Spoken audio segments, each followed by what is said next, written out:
So, is lavage. So, what is lavage? Lavage is the irrigation or washing out of the fluids through the NGT. So, the purpose of this is to clean your stomach, to remove the toxins from your stomach, and to clear the stomach, and to control the gastrointestinal bleeding.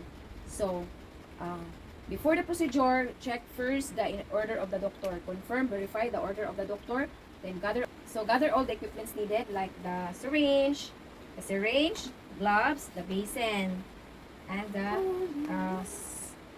irrigating solution. So, always remember to wash your hands before and after every procedure. You should explain to the patient the procedure, and then identify the patient.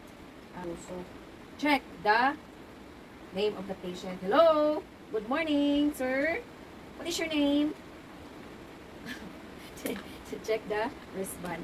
So put on gloves. Gloves ta. Wala niya akong gloves. Place the patient in left side lying or semi-colors position.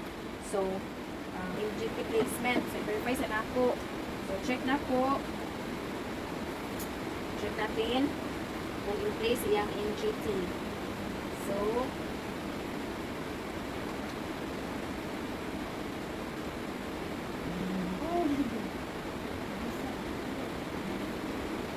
check. So, in place naman.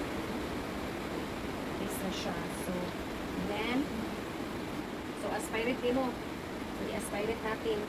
Aspirate the tube para mo drain ang iyang fluids or toxins, mga toxins dito sa tiyan.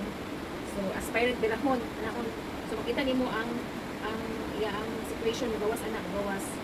So, mugawas. So, muna na tayo basin. Pwede na ito ipa-drain. Mana na siya.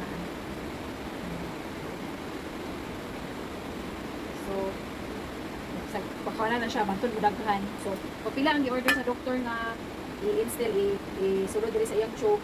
So, tayo order ang doktor of 30. So, 30 na din, 30, isulod din. Then, i-aspirate na po. Aspirate. Magbalik na siya, aspirate. Aspirate din. Kung agas na siya din, isulod din sa basin. Then, kung ma-clear na, so, close na po balik, close. Ang uban kay open to drain na siya, pasagdan na siya, bawasan na siya din. I-note ni mo dito, si color, the amount, o kuan. So, do the documentation. Do not forget to note the volume, the color of the fluids na ato na napagawa through the NGT. So, that's it. That's all about the lavage.